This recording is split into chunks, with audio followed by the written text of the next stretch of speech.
Tanggal 14 Agustus 1945, Jepang menyerah tanpa syarat kepada sekutu. Berita tentang kekalahan tersebut sangat dirahasiakan oleh Jepang. Bahkan, semua stasiun radio disegel oleh Jepang. Tapi ternyata siaran tersebut tertangkap di Indonesia dan Sultan Syahrir mendengarnya.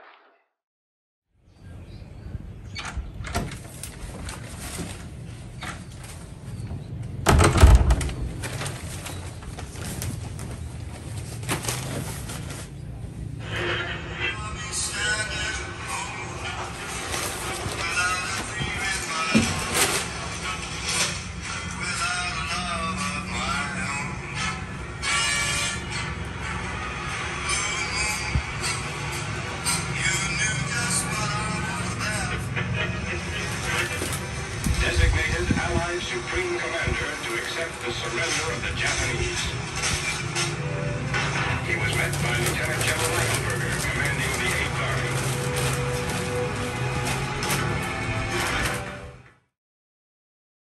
Sore hari, setelah mendengar berita kekalahan Jepang, Sultan Syahrir dan para pemuda mengadakan rapat di Jakarta. Keberadaan kita di sini untuk melanjutkan rencana kita menuju ke gerbang kemerdekaan Indonesia. Tapi Bung, Jepang masih menguasai Indonesia. Tanah putra masih dikuasai oleh Jepang.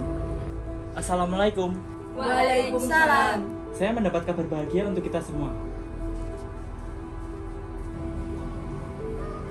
Jepang tidak lagi berkuasa terhadap bangsa kita karena telah menyerah kepada sekutu.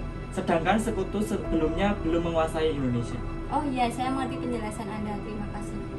Lalu, apa yang harus kita lakukan untuk mengisi kekosongan kekuasaan ini?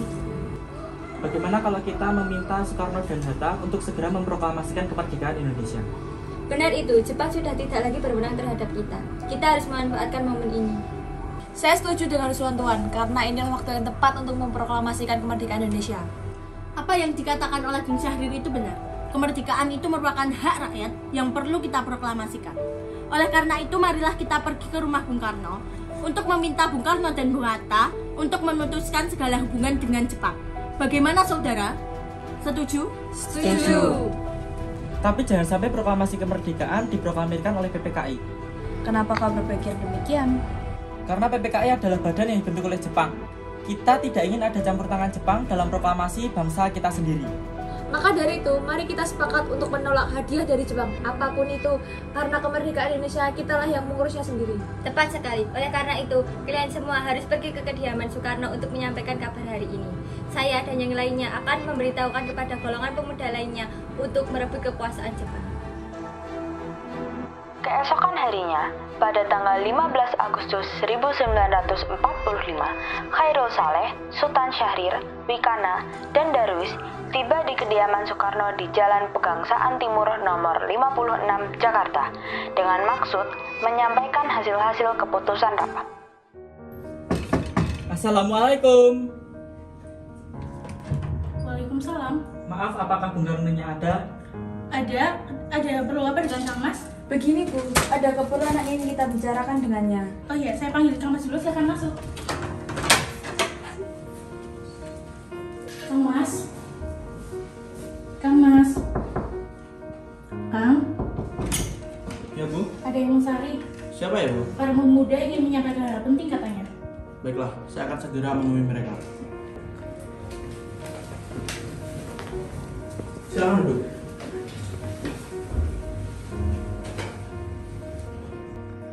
Ada maksud apa saudara-saudara datang ke sini?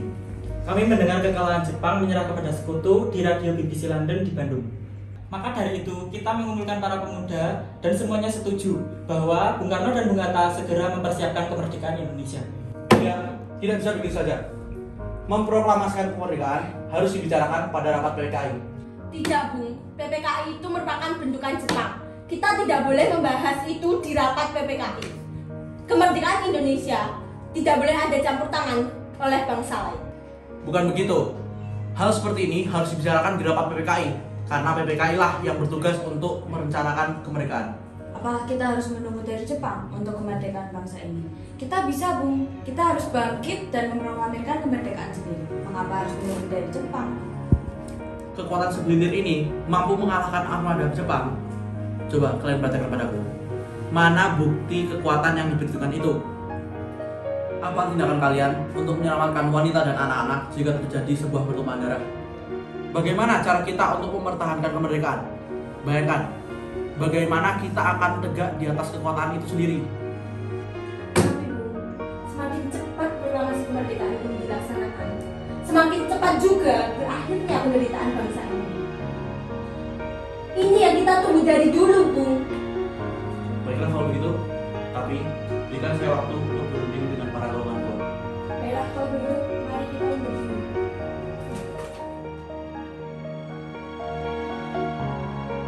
Karena masing-masing mempertahankan pendapatnya, keempat orang golongan muda tersebut berpamitan kepada Bung Karno. Mereka bergegas meninggalkan kediaman Bung Karno dengan wajah kesal. Kemudian, Soekarno meminta para golongan tua untuk datang ke kediamannya dan membicarakan permasalahan tersebut. Bagaimana ini? Para pemuda menuntut kita untuk segera memproklamasikan kemerdekaan. Tapi kita tidak boleh gegabah. Kita harus mempersiapkan semuanya dengan matang agar tidak terjadi sesuatu yang tidak diinginkan. Saya setuju. Menurut saya yang terpenting sekarang ini adalah menghadapi sekutu yang hendak kembali berkuasa di negara ini. Selain itu, masalah kemerdekaan yang akan dilaksanakan dalam sidang PPKI pada tanggal 18 Agustus mendatang. Gimana, Bu? Siap. Mereka juga masih muda. Cara berpikir mereka masih pendek.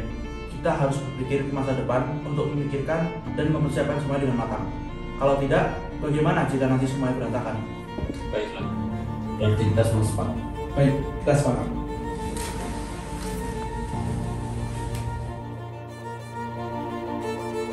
Meski berat hati dengan keputusan Soekarno, para pemuda yang telah meninggalkan kediaman Soekarno tetap tidak putus asa.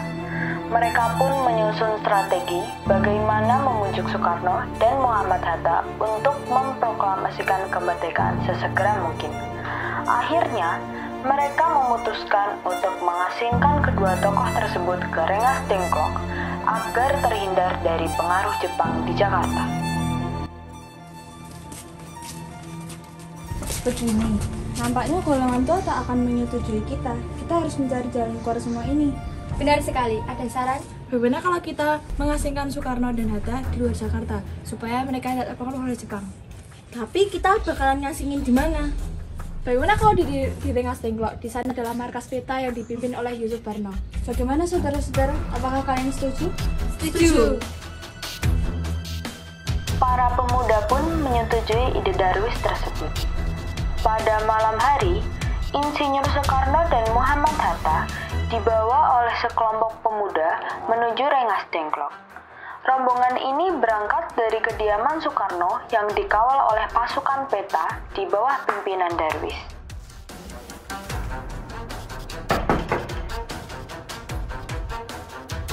Apa ya? Jadi gini, Bu.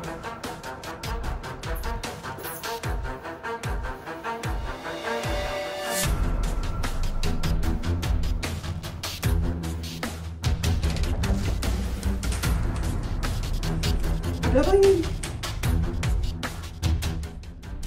Rombongan Insinyur Soekarno dan Muhammad Hatta tiba di Rengas Dengklok dengan selamat pada waktu subuh tanggal 16 Agustus 1945.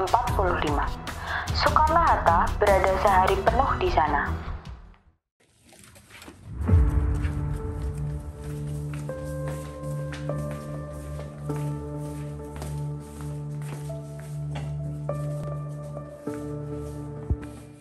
Soekarno?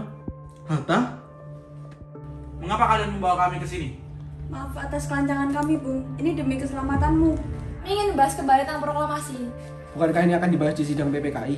PPKI kan buatan Jepang. Kami ingin memproklamasikan kemerdekaan tanpa campur tangan Jepang. Pendapat itu benar. Namun, ini terlalu dini untuk kami memproklamirkan kemerdekaan karena kita masih membutuhkan bantuan dari Jepang. Bagaimana perkataan Jepang hanya janji manis semata? Apa yang Anda lakukan? Apa akan selamanya kita menunggu dari Jepang? Kita harus memproklamasikan kemerdekaan sekarang juga. Demi rakyat yang telah bertahun-tahun terbelenggu oleh penjajahan. Mereka berhak bebas dan sekaranglah saatnya. Saudara sekalian, mari kita bicarakan ini dengan kepala dingin. Tolong lepas ikatan Soekarno, lepas ikatan Bung Hatta.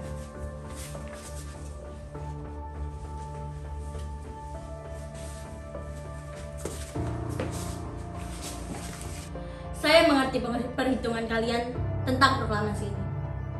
Memang kami belum mempertimbangkan masalah ini dengan baik. Tapi kami yakin kami bisa bangkit dan memanfaatkan situasi ini. Kesempatan tidak datang 2 kali, Bung. Apa yang mereka katakan itu benar.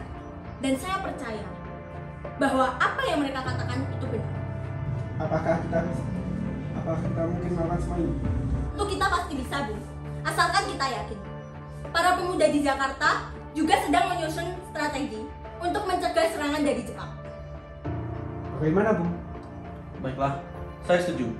Kita akan memproklamasikan kemerdekaan tanpa campur tangan Jepang.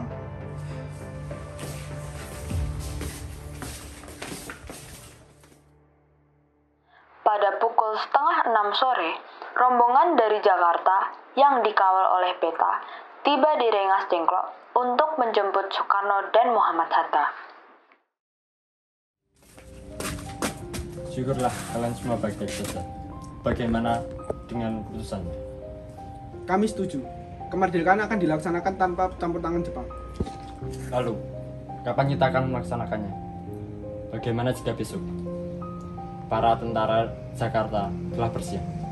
Ya, kita akan melaksanakannya besok pagi. Baiklah.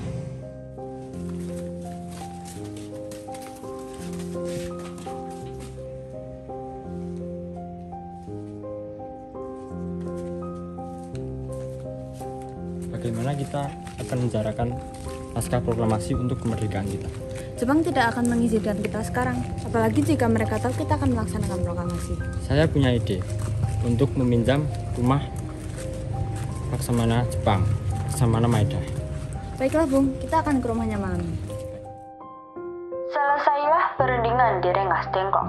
Semua anggota golongan tua maupun muda kembali ke Jakarta untuk membahas lanjut rencana proklamasi kemerdekaan tanggal 17 Agustus 1945.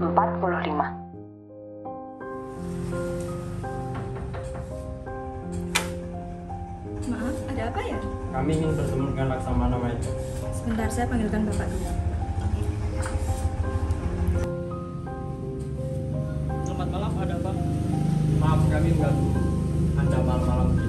Kami butuh tempat untuk bicarakan rencana kemerdekaan yang akan dilaksanakan pada esok hari. Oh baik, kalau begitu silakan masuk. Apakah ada pena dan kertas Laksamana? Ada, diambilkan sebentar.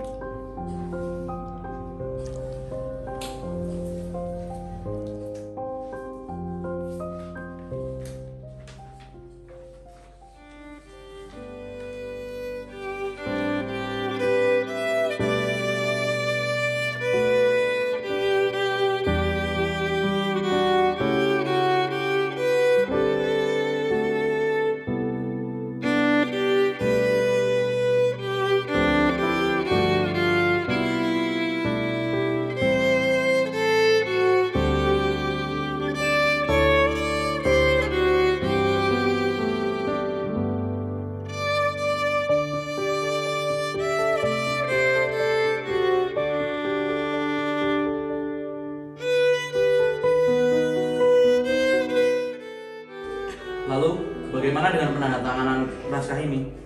Menurut saya sebaiknya proklamasi jangan ditandatangani oleh anggota PKI karena PKI adalah buatan Jepang. Sedangkan kita sudah sepakat akan melakukan proklamasi tanpa campur tangan Jepang. Apakah ada dari kalian yang memiliki pendapat untuk menyelesaikan masalah ini? Bagaimana jika naskah ini ditandatangani oleh para hadirin sekalian, seperti ketika Amerika menandatangani deklarasi mereka? Jangan, tidak boleh menjadi bangsa lain. Kita harus berbeda dari bangsa lain, Bung. Lalu bagaimana, Bung? Karena ini semua berkat jasa Indonesia, maka seharusnya atas nama bangsa Indonesia. Ya, saya setuju. Bagaimana jika penandatanganan naskah ini ditandatangani oleh Anda dan Bung Hatta sebagai wakil dari bangsa Indonesia? Bagaimana? Sudah bagus. Bagaimana hadirin? Setuju. Tolong Anda ketik naskah proklamasi ini. Baik, Bu. Apakah di sini ada mesin ketik? Oh ada, mari saya tunjukkan.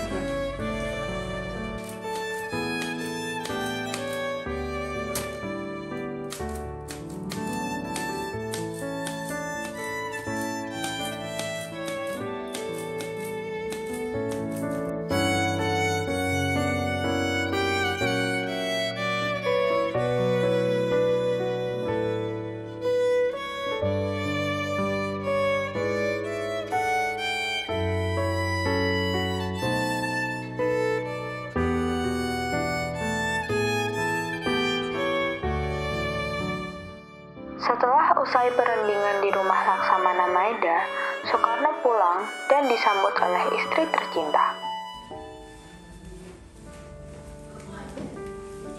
Alhamdulillah semua berjalan dengan lancar. Terima kasih telah menemani saya di masa-masa yang sulit ini. Terima kasih kepada Gusti Allah karena telah memberikan jalan untuk bangsa kita memproklamasikan kemerdekaan. Oh iya, apakah kalian sudah merencanakan bagaimana proklamasi besok akan diadakan? Sudah, kita akan melaksanakan upacara bendera diiringi dengan lagu Indonesia Raya karya Bung Supratman. Oh iya, bukankah kita memerlukan bendera? Lantas bagaimana? Oh iya, Bapak lupa. Bagaimana kalau kita sendiri saja yang menjadikan bendera? Tapi Ibu tidak punya kain, Pak. Hanya ada kain merah dan juga putih. Apa nggak apa-apa? Tentu saja. Kalau begitu, buatlah bendera yang sederhana saja. Yang penting kita sudah niat. Baiklah, bagaimana kalau kita namakan bendera dengan sangsaka merah putih? Baiklah, kita akan menamakan benderanya sangsaka merah putih. Yaudah, Bapak sekarang istirahat untuk mempersiapkan proklamasi besok ya, Pak. Baik, Bu.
Proklamasi.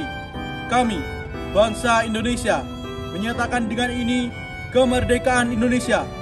Hal-hal yang mengenai pemindahan kekuasaan dan lain-lain diselenggarakan dengan cara seksama dan dalam tempo yang sesingkat-singkatnya.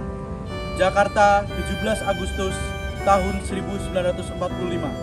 Atas nama bangsa Indonesia, Soekarno-Hatta. Merdeka, merdeka, merdeka! Merdeka! Merdeka! Merdeka! Peristiwa proklamasi tak berlangsung lama. Namun, peristiwa itu telah mengubah segala sendi kehidupan bangsa Indonesia.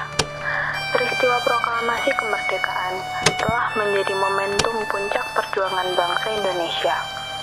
Lika-liku permasalahan berakhir pada ujung yang manis.